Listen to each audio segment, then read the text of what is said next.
I've transcribed Greg's music for 5 or 6 years straight, even before I had the nerve to go through years of private lessons with Greg. I had 16 hours, the blessing to have 16 hours with a world-class player like Greg.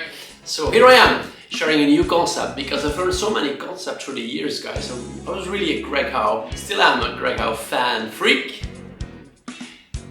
And so I learned so many concepts. So here's a concept for this week, will be funky chromatics. Now, it's a name I gave myself. I was learning so many concepts that I need to give them names to organize them in my head. So I was transcribing so many things, guys. But again, there's really notes of me, right? Going through years of transcribing funky chromatics, right? Just call that that way. So what is a funky chromatic? I'll explain in this lesson. Now, if you like what I'm doing, guys, as always, subscribe to the channel. You won't miss any of my weekly stuff I'm sharing with you guys here. Also, if you want to kind of dive really deep in and really don't miss out on the link in the description, because when you subscribe there for free, you get my free arpeggio guide. You get a 3-part video series called Greg Howe Essentials, Fusion Essentials, sharing anywhere else, only with people that sign up. And you get my newsletter every single week, where I share the tabs of these lessons. Here it's in screen, then it's embedded in an email. So it's kind of really opening the doors to what I have to offer, guys, as a kind of a fusion, Greg Howe, kind of inspired kind of fusion guy, so and teacher, right? So let's get into the lesson now, guys. Funky chromatics coming up. So Greg Howe himself used the funky chromatic, or what I call a funky chromatic, in the second 38 of his career, his fusion career, right? On Jumpstart, it's a very famous song, right? On the Introspection album, second 38, he was doing this.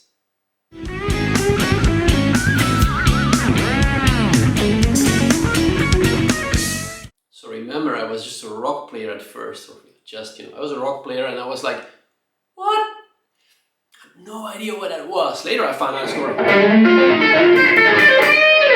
right, that's kind of that thing, but I was really mesmerized with, what is that? So it took me years, guys, to discover the concepts behind it. So what is the concepts exactly? What's going on there? Or how is he thinking? Well, it's funky chromatics. So what is funky chromatic? Right, so it's very simple. A funky chromatic always starts with moving chromatically up to the major third of a dominant chord. Right? Figure any dominant chord, just walk up to the major third. So here we go. Let's see, let's work today with a D7 or a D9. Here's D7, I always make it a 9 because 9s are good. We like 9s. Here's one. Just simply find the major third. 1, 2, 3, right? A Mixolydian scale based, which is linked to dominant chords, of course, third. 1, 2, 3 happens to be an F sharp. It's also here. But once you found that major third of a dominant chord, you just walk up to chromatically, right? We're gonna do this. Is that hard? No, it's not hard, right? I know a lot of people that say like, oh no, Introspection Academy, Greg Howe, it's too hard, right? It's fusion, it's jazz. Come on, guys, you're fooling yourself, right? I'm making this as easy as possible. Just do a dominant chord, find the major third, and then do this. How hard can it be? Here's a D7 again. This shape you should know, right? Finding the major third, which it's a guitar, so it's always on the same place. So, right, so this is funky chromatics, that's it, guys. And there's 2 major applications. That leads to 2 applications which are really cool, 2 pathways, as I will explain. First of all, let's work with this area here. Right? And what I'm gonna do in this area, I'm just gonna connect it to a D7 arpeggio, right? How easy is that? That's not rocket science. So now I have a D7 chord going on. I'm walking up to the major third, which already brings me in the ball game of that sound, right? And I'm finishing it off with a D7 arpeggio. In this case, I need a 5, root note is on the 5th string of the chord, L shape to the left. Some people would call that a C shape. I don't care how you call it, right? But here we go. We need that shape. Now that's in my arpeggio guide, guys. Link in the description below, get my arpeggio guide. You need to know some shapes, right? So, because it's gonna be hard, right? Shapes are also easy, right? People know so many shapes, and then suddenly when it's an arpeggio, oh my god. No, it's easy, right? So now we have So I'll make it a little bit more music. So that's the concept. We connect a funky chromatic to that D7 arpeggio shape here. So I'm going to demonstrate this over a track going from A minor to D7. I'm going to do not much on the A minor, but I'm going to pull out that concept for you guys on the D7. Let's go. So here's the A minor. And then A minor.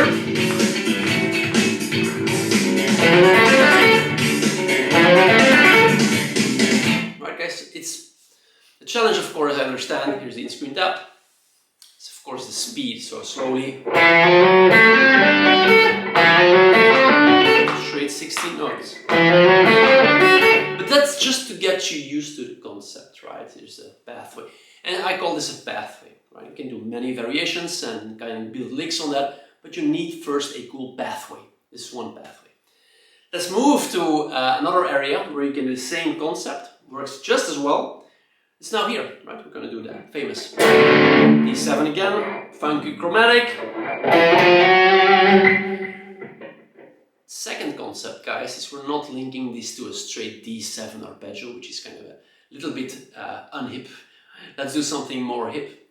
Let's remember that a dominant chord, you could also do this with dominant chords, giving you an 11 sound. Maybe you're not won't be too worried about naming, but it's simply the root note and then a triad of the major chord, one whole tone down. So we have a D, we do a C triad. It gives me this kind of cool fusion sound. It's still a dominant chord, but now I can do the funky chromatic and try to connect to that C triad. Like that. This is not only Greg Howe that's it's been done from the early 1900s where like jazz was coming up. George Benson, all the guys did that back then, right? Wes Montgomery, all the guys did that, right? That's kind of the color we get now. Funky chromatic first. That's my invention.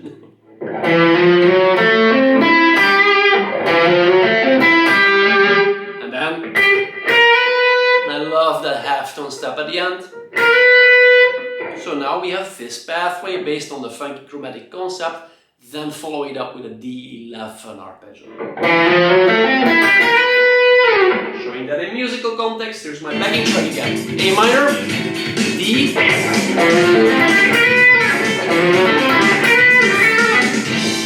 attack, and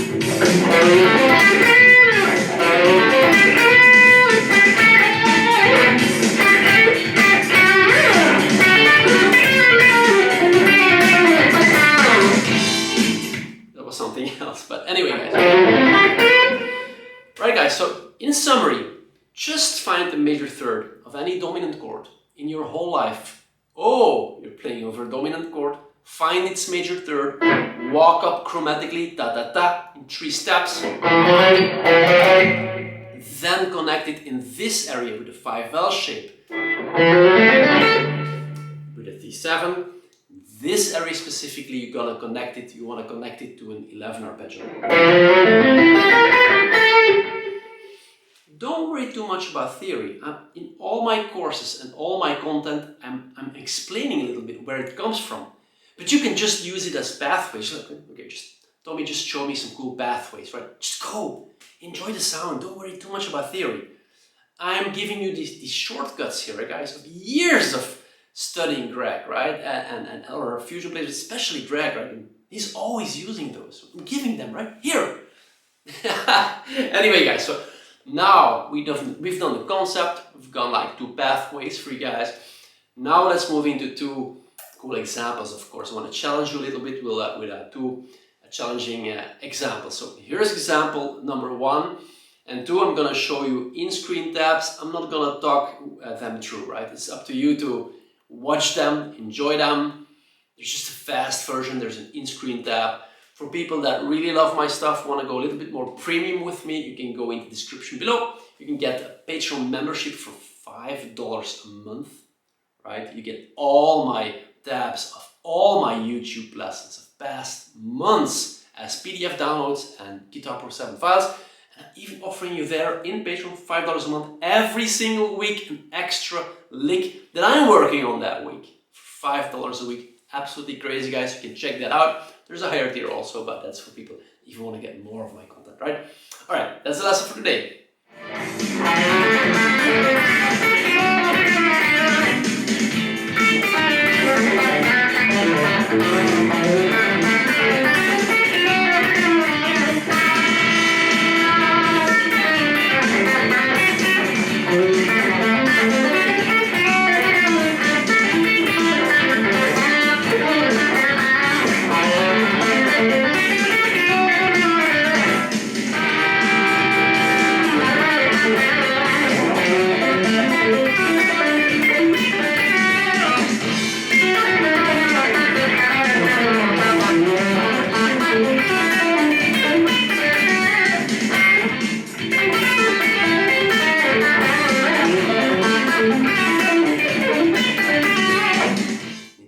Guys, of course, if you like what I'm trying to do here, you can subscribe to the channel so you don't miss any lesson. There's my arpeggio guide in the link in the description below. Also starting a video masterclass, also bringing you to my newsletters with some cool content every single week. And for people who want more exclusive content or premium content like downloads and so on, there's always the option to go for a Patreon membership. There's a free trial even, right? On Patreon you can go there and have a 7-day trial to see if you like Patreon. What is it, right? You can see and enjoy the platform, basically get instant access of all my lessons and just enjoy them, right? There's people constantly going in free memberships right now and just checking that out, and most of them join on this day. But anyway, that's up to you. Anyway, guys, here's also a video I want to share that I did much earlier about one of Greg's favorite arpeggios, and I'll see you next week, guys.